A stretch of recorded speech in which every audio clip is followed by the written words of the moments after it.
दुई चारवटा कुराहरू होइन सो विचार गर्छु हामीलाई फुटाउनका लागि लगाइदिएको रहेछ जस्तो लाग्छ क्या। जातको कुरा गरिदिने होइन, हर्क साम्पाङ राम्रो त राम्रै हो तर के नाक थेप्चो छ, के सुन्नु त्यसो कुरा होइन भन्ने खालको है। जातको कुराले हामीलाई फुटाइराखेको छ अनि जातले फुटेन भने पार्टी लगाइदिएको छ। आफैले जन्म दिने बाउ एउटा पार्टीको छ, छोरा अर्को पार्टीको छ, जेठा दाजु एउटा पार्टीको छ, माइला भाइ अर्को पार्टीको छ अनि दुईजना बीच द्वन्द्व गराइदिएको छ। यसले गर्दा चाहिँ हाम्रो राष्ट्रिय एकतामा क्षति भयो।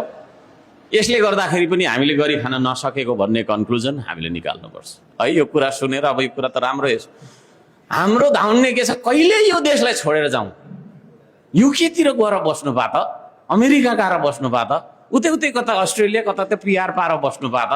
यस्तोमा को बस्छ यो हिलोमा, यो न ल एन्ड अर्डर न छ न के छ होइन, दिन दहाडे लुटिने कुटिने मारिने, न्याय नपाउने, जब छैन, यस्तो घिनलाग्दो तपाईँको चाहिँ अवस्थामा को बस्छ भनेर हामी भाग्ने तर्खरमा छौँ।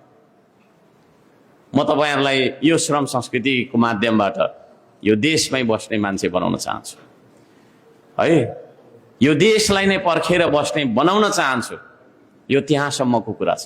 यो यसो चुनावमा भोट दिई जित्ने होइन, यसो चाहिँ नि एक दुईवटा यसो होइन, यो चाहिँ पक्का यो समाजलाई होइन तपाईँको चाहिँ देशभक्तिको बाटोमा डोडाउने एउटा अभियान हो। त्यो अभियानमा म एक्लै कुदेर हुँदैन, म एक्लै कुदेर हुँदैन।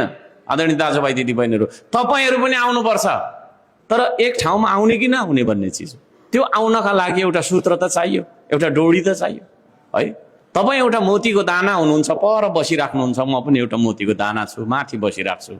तर त्यो दुईवटा मोतीको दानालाई गाँस्नका लागि एउटा धागो चाहिन्छ कि चाहिँदैन?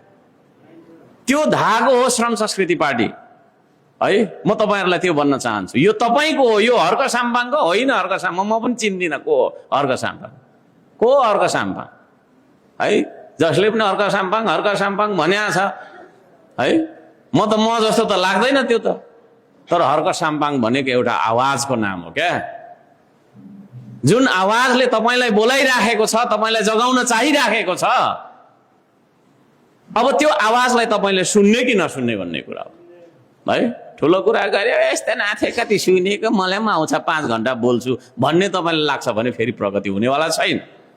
हामी कमिलाको ताती बनेर हिँडौँ हो। पहिलो कमिला म हो, तर म तपाईँ जत्रै छु र तपाईँ जस्तै छु। तपाईँभन्दा ठुलो यत्रो टाउको भएको छुइनँ म है।